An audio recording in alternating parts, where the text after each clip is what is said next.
পতি পত্নীৰ এই ছটা অভ্যাসে জীৱন আৰু সংসাৰ শেষ কৰি দিয়ে।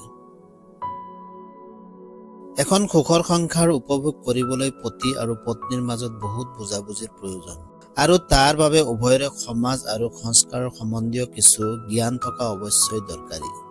এখন ঘৰক স্বৰ্গ সাজি উভয়ে সুখ আৰু শান্তিৰে জীৱন উপভোগ কৰিবলৈ নিজৰ নিজৰ কিছু অভ্যাস এৰি কিছু এৰা ধৰাৰ মাধ্যমৰ জৰিয়তে পতি পত্নী উভয়ে খোজত খোজ মিলাই যোৱা অত্যাৱশ্যকীয়। সেই অভ্যাস আৰু বিষয়সমূহ হৈছে: নম্বৰ 1, খং। পতি আৰু পত্নীৰ মাজত সৰু বিষয় এটিত খং ৰাগ কৰা স্বভাৱে সংসাৰত জুই লগাই দিব পাৰে আৰু সেই পৰিয়ালত কোনো শান্তি নাথাকে, বৰ অশান্তিৰে ভৰি পৰে। উভয়ে সদায় মানসিকভাৱে ব্যথিত হৈ থাকে আৰু এনে অৱস্থাৰ পৰিণতিত ভাল কামো বেয়া হৈ পৰে। 2, গোপনীয়তা।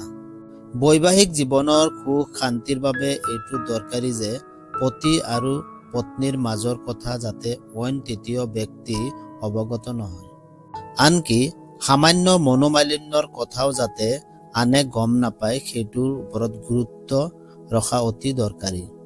আৰু এনেবোৰ কথা যিমানেই গোপন থাকে সিমানে সম্পৰ্ক মজবুত হৈ থাকে। নিজৰ মাজৰ ভুল দোষবোৰ সীমিত ৰাখি ভাল কথাবোৰৰ চৰ্চা কৰা পতি পত্নী সদায় সুখত থাকে। লগতে তেওঁলোকৰ ইজন সিজনৰ মাজত সন্মান বৃদ্ধি পায়। 3, খৰচ। নিজৰ আয়তকৈ ব্যয় সদায় বেয়া।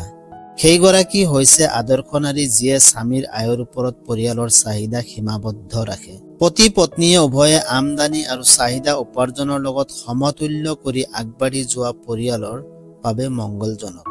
তাৰ মাজতে কিছু ধন সাঁচি ৰখাৰ বুদ্ধি উভয়ৰে থকা অত্যন্ত জৰুৰী আৰু তেতিয়া ভৱিষ্যত দুখত পৰিব নালাগে।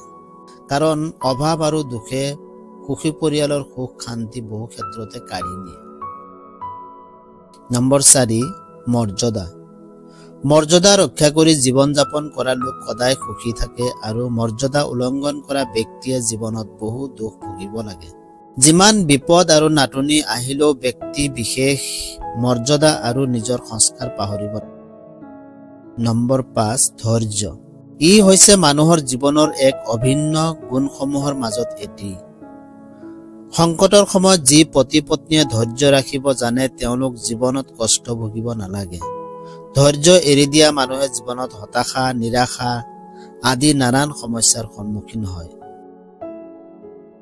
নম্বৰ 6, মিছা।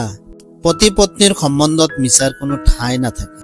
যদিহে কোনোবাই মিছাৰ আশ্ৰয় লয় এটা সময়ত সেই মিছা পোহৰলৈ আহি সম্বন্ধত জুই লগায়। মিছা কথাই এটা সম্বন্ধ পুৰি ছাৰখাৰ কৰি পেলায়। গতিকে পতি আৰু পত্নীয়ে সদায় এই 6টা অভ্যাস পৰিহাৰ কৰি চলিব লাগে। ধন্যবাদ।